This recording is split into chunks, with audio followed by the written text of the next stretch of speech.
आज के वीडियो में हम जानने वाले हैं और करके भी देखने वाले हैं कि ऐसे गिवन डेटा से बैलेंस शीट कैसे ड्राफ्ट किया जाए। इसमें जो भी डेटा दिया गया है उससे मैं एक बैलेंस शीट ड्राफ्ट करने वाला हूं, कोई भी XYZ कंपनी की या फिर प्रोप्राइटरशिप की। इस केस में प्रोप्राइटरशिप है, मैं बता सकता हूं। वो कैसे बता सकता हूं? क्योंकि यहां पर कैपिटल दिया गया है और जो कि हमें फाइंड आउट भी करना है। अगर यहां दिया गया होता शेयर कैपिटल तो मैं समझ जाता कि किसी कंपनी की बैलेंस शीट ड्राफ्ट करनी है, और अगर यहां दिया जाता पार्टनर्स कैपिटल तो उस केस में मेरे को पता चल जाता कि ऑब्वियसली ये एक पार्टनरशिप फर्म की बैलेंस शीट मुझे ड्राफ्ट करनी है। लेकिन यहाँ पर कोई भी और कुछ नहीं दिया गया है, ना ही शेयर कैपिटल ना ही पार्टनर्स के नाम। तो यहाँ पर है कैपिटल, तो मिस्टर एक्स जो कि एक प्रोप्राइटर है उनकी हम एक बैलेंस शीट ड्राफ्ट करने वाले हैं। बैलेंस शीट के लिए स्टार्ट करने से पहले बैलेंस शीट का फॉर्मेट कोई ज्यादा डिफिकल्ट नहीं होता। सिंपली एक साइड में एसेट्स और एक साइड में लायबिलिटीज। ओके, लायबिलिटीज को मैं एक ही लाइन में अगर मैं डिस्क्राइब करना चाहूं तो लायबिलिटी का मतलब है something which will take money out of our pocket, and vice versa asset के लिए अगर मैं बोलूं तो something which will put money in our pocket. Basic सी अंडरस्टैंडिंग बनाने के लिए ये सबसे बेस्ट डेफिनेशन है। आइए अब इसका बारे में थोड़ी बात करते हैं। सबसे पहले दिया गया है मशीनरी। मशीनरी जायज सी बात है, कंपनी एक एसेट होती है। एसेट किस लिए होती है? कि इससे कुछ माल बनाया जाएगा या जो भी है पैकिंग की जाएगी और उसके बाद उसे बेचा जाएगा, तो वो हमारे लिए कुछ ना कुछ जनरेट कर रही है। इसकी एक वैल्यू है 1,00,000 रुपए। 1,00,000 रुपए मशीनरी हमारी एसेट की वैल्यू है। हम इसे बेचकर पैसा कमा सकते हैं, इसलिए भी एक एसेट है। दूसरी बात, फर्नीचर सेम मशीनरी की तरह हम इसे कैश में कन्वर्ट कर सकते हैं और ये हमारी प्रोप्राइटरशिप की ही एसेट है। ओके, उसके बाद स्टॉक, जो भी प्रोप्राइटर किसी प्रोडक्ट में डील कर रहा है उसका स्टॉक है 31 मार्च 2022 को 50,000 रुपए का। अमाउंट पे ज्यादा ध्यान देने की जरूरत नहीं है, ध्यान देने की जरूरत है 31 मार्च 2022 पे। 31 मार्च 2022 का मतलब है कि बैलेंस शीट के दिन, यानी कि बैलेंस शीट हमेशा 31 मार्च 2022 को ही बनाई जाती है। उससे पहले जो भी बैलेंस शीट होती है वो प्रोविजनल होती है और फाइनल नहीं कही जा सकती। जो 31 मार्च 2022 के दिन यानी क्लोजिंग बैलेंस शीट, इसी डेट के अंदर, इसी डेट के दिन स्टॉक और कैश ये फाइनल होता है। ना ही इसके आगे का लिया जाता ना ही पीछे का। अब मशीनरी और फर्नीचर ये डेली चेंज नहीं होते, लेकिन स्टॉक और कैश कुछ ऐसे आइटम है जो कि डेली चेंज होते हैं। ठीक है, इन्वेस्टमेंट बैंक में FD हो सकती है या फिर कोई बॉन्ड खरीदा हुआ हो सकता है। तो इन्वेस्टमेंट है 1,00,000 रुपए की। 5% पर एनम क्या है? 5% पर एनम हमें उस पर रिटर्न मिल रहा है। ओके, या फिर मैं कह सकता हूं हमें उस पर ब्याज मिल रहा है। ठीक है, उसके बाद में डेटर्स जो कि 30,000 रुपए के हैं। डेटर्स होते हैं जिनसे हमें पैसा रिसीव करना है और जिनको हमने कुछ सामान बेचा था। जो भी सामान में हम डील करते हैं वो सामान हमने उन्हें बेचा, उसके बदले में जो हमने उससे पैसे लेने हैं किसी से, वो हमारे लिए बिजनेस के डेटर्स होते हैं। इसके अगर कोई रिसीवेबल होता है तो वो हमारे लिए डेटर्स नहीं होंगे, वो सिर्फ रिसीवेबल होंगे। फिर बिल्स रिसीवेबल डेटर्स ही बाद में कन्वर्ट हो जाते हैं बिल्स रिसीवेबल में, अगर वो हमें एक बिल इश्यू कर देते हैं। बिल इश्यू कर देने से हमारे पास एक राइट आ जाता है कि वो बिल हम बैंक के पास ले जा सकते हैं या फिर किसी थर्ड पर्सन के पास हम उसे डिस्काउंट करवा सकते हैं या फिर उसे कन्वर्ट करा सकते हैं पैसे में। हमें जरूरी नहीं कि उसी पर्सन से फिर पैसा लेना हो। तो ये छोटा सा डिफरेंस है बिल्स रिसीवेबल और डेटर्स में। उसके बाद कैपिटल तो जो कि पूंजी हमने बिजनेस में लगाई थी वो, तो कैपिटल यहाँ पर क्वेश्चन मार्क मैंने इसलिए लगा रखा है कि वो बैलेंस फिगर होगा हमारी बैलेंस शीट का। लोन एक लायबिलिटी है, बैंक से हमने पैसा लिया है, उसके ऊपर हमें ब्याज भी देना पड़ेगा 6% पर एनम, तो वो हमारे लिए एक लायबिलिटी, क्योंकि ये हर मंथ या हर साल हमारी जेब से पैसा निकाल रही है। उसके बाद सेल जो सामान हमने बेचा, अब ये बैलेंस शीट का पार्ट नहीं है, ना ही ये एसेट है ना ही ये लायबिलिटी है। इससे इनकम जनरेट होती है। तो ये बैलेंस शीट का पार्ट नहीं है, लेकिन प्रॉफिट एंड लॉस का पार्ट है, ट्रेडिंग अकाउंट का पार्ट है। बैंक ओवरड्राफ्ट, बैंक ओवरड्राफ्ट होता है, बैंक हमें एक फैसिलिटी देता है जिससे कि हम अपने अकाउंट में ज्यादा पैसा ड्रॉ कर सकते हैं, इवन दो हमने उस अकाउंट में उतना पैसा डिपॉजिट नहीं करवाया हुआ। तो 30,000 का बैंक से हमने एक्स्ट्रा लोन टाइप का ही, ये एक शॉर्ट टर्म लोन हम उसको बोल सकते हैं, हमने 30,000 का बैंक से ओवरड्राफ्ट लिया हुआ है, तो ये एक लायबिलिटी होगी, क्योंकि इसको हमें लौटाना पड़ेगा आने वाले टाइम में। उसके बाद में परचेज, जो सामान हमने खरीदा, परचेज सेल का उल्टा हो जाता है, जो सामान हमने बेचा वो सेल और जो सामान हमने खरीदा वो परचेज। ओके, तो ये बैलेंस शीट का पार्ट नहीं होगा, ये भी पीएल का पार्ट होगा।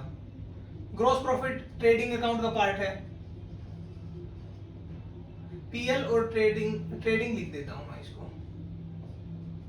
क्योंकि सिर्फ पीएल कहना गलत हो जाएगा। इलेक्ट्रिसिटी एक्सपेंस पीएल का पार्ट है, प्रॉफिट एंड लॉस अकाउंट का। इंटरेस्ट रिसीव्ड, इंटरेस्ट आया है हमारी इन्वेस्टमेंट पे 1 लाख के ऊपर 5% यानी 5,000 हमने साल में रिसीव किया। अब वो हमारी बिजनेस की मेन इनकम नहीं है, इनडायरेक्ट इनकम है, और इनडायरेक्ट इनकम को हम बैलेंस शीट में नहीं, प्रॉफिट एंड लॉस में शो करते हैं। कैरीज आउटवर्ड, कोई भी सामान किसी के घर तक डिलीवर करने का जो खर्चा लगा है वो कैरीज आउटवर्ड होता है, तो वो भी पीएल में ही आएगा, बैलेंस शीट में नहीं आएगा। कैश एंड बैंक, कैश जो कि हमारे पास हमारी जेब में पैसा पड़ा है, हमारे बैंक अकाउंट में पैसा पड़ा है, वो 31 मार्च की डेट पर देखा जाता है और ये बैलेंस शीट का पार्ट है। इंटरेस्ट पेड 9,000, इंटरेस्ट पेड हमने जो कि लोन लिया हुआ है 6% पर एनम, 1.5 लाख रुपए के ऊपर 9,000 हमने इंटरेस्ट पे किया है, तो ये बैलेंस शीट का पार्ट नहीं है, ये बस एक खर्चा है और इसको बैलेंस शीट में लेने की कोई जरूरत नहीं है, ये पीएल में ही राइट ऑफ हो जाएगा। अब एक बैलेंस शीट हम लोग ड्राफ्ट कर लेते हैं इस साइड पर। एक सीधी सी लाइन, फिर एक और सीधी सी लाइन, बीच में एक बिल्कुल सीधी लाइन, ठीक है। ये एसेट का पार्ट और ये लायबिलिटी का पार्ट, तो ये एसेट और ये लायबिलिटी।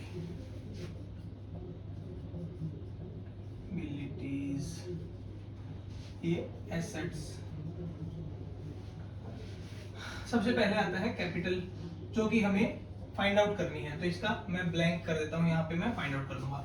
उसके बाद में कैपिटल के बाद में पहले लॉन्ग टर्म लायबिलिटीज को हम यहाँ पर पुट करते हैं हमेशा। लॉन्ग टर्म लायबिलिटीज में हमारे पास है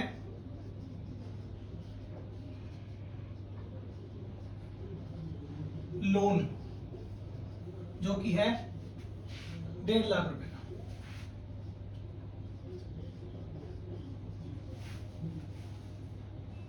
अगर मैं इसको थोड़ा फॉर्मेट पे कन्वर्ट करना चाहूं जिससे कि आप भी थोड़ा कंफ्यूज ना हो, तो मैं इसको दोबारा लिख देता हूं।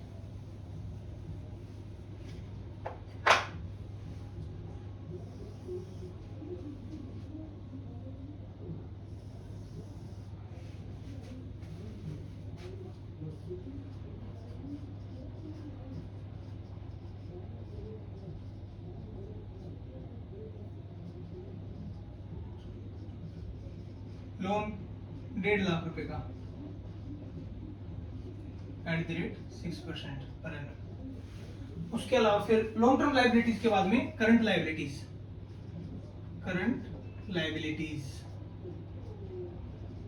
इसमें आ जाएगा हमारे पास क्रेडिटर्स, जो कि हमें विद इन 3 मंथ्स या 6 मंथ्स के अंदर पे करने होते हैं, 1 लाख रुपए। उसके बाद आ गया bank overdraft, bank overdraft is of 30,000, ये भी हमें शॉर्ट टर्म में पे करना पड़ता है। शॉर्ट टर्म का पीरियड होता है 12 मंथ का, और उससे ज्यादा जो भी पीरियड होता है वो होता है long term period. Okay, bank overdraft 30,000। उसके अलावा कोई भी मेरे को लायबिलिटी दिखाई नहीं दे रही है, अगर आपको दिख रही है तो आप अपने लिख लेना। एसेट साइड आ जाते हैं। सबसे पहले फिक्स्ड एसेट्स, मशीनरी 1 लाख। उसके बाद में फर्नीचर, सबसे पहले जो भी फिक्स्ड एसेट्स हैं जो कि 1 साल से ज्यादा की जिनकी लाइफ है, वही हम लिखा करते हैं बैलेंस शीट में। और सेम लायबिलिटी में पहले कैपिटल, फिर लॉन्ग टर्म लायबिलिटी, फिर शॉर्ट टर्म लायबिलिटी यानी करंट लायबिलिटी। फर्नीचर के बाद में आ जाओ इन्वेस्टमेंट, जो कि लॉन्ग टर्म है। Investment at the rate 5%, 1 lakh rupees की। उसके बाद में डेटर्स 30,000। उसके बाद में बिल्स रिसीवेबल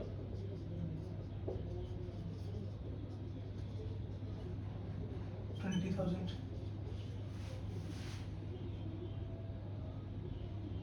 उसके बाद में स्टॉक ये वाला 50,000। और उसके लास्ट में कैश और बैंक 70,000।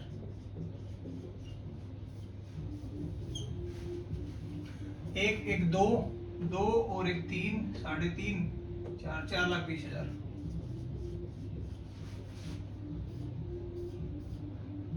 4,20,000। जो भी डिफरेंस होगा वो आपका कैपिटल हो जाएगी। तो मैं यहाँ पे थोड़ी कैलकुलेशन कर लेता हूँ। 4,20 में से 1.5 गए, 1,40,000। तो ये हमने बैलेंस शीट ड्राफ्ट कर ली। और आई डोंट थिंक कि इसमें कुछ बहुत ज्यादा डिफिकल्ट होगा। ये जो भी पार्ट है ये मैंने इसीलिए यहाँ पर लिखा था जिससे कि थोड़ा फाइंड आउट करना थोड़ा सा डिफिकल्ट हो और हम कुछ सीख पाए इससे। तो बैलेंस शीट ड्राफ्ट करना वो बहुत मुश्किल काम नहीं है। मैं आने वाले टाइम में और भी ज्यादा एग्जांपल्स ड्राफ्ट करूंगा और अपनी बुक में डाल रहा हूं एक एक एग्जांपल, जिससे कि बच्चे को क्लैरिटी आए टॉपिक को लेके। कोई भी टॉपिक हो उससे वो डरे नहीं और उसको सोल्व करना उसके लिए इजी हो।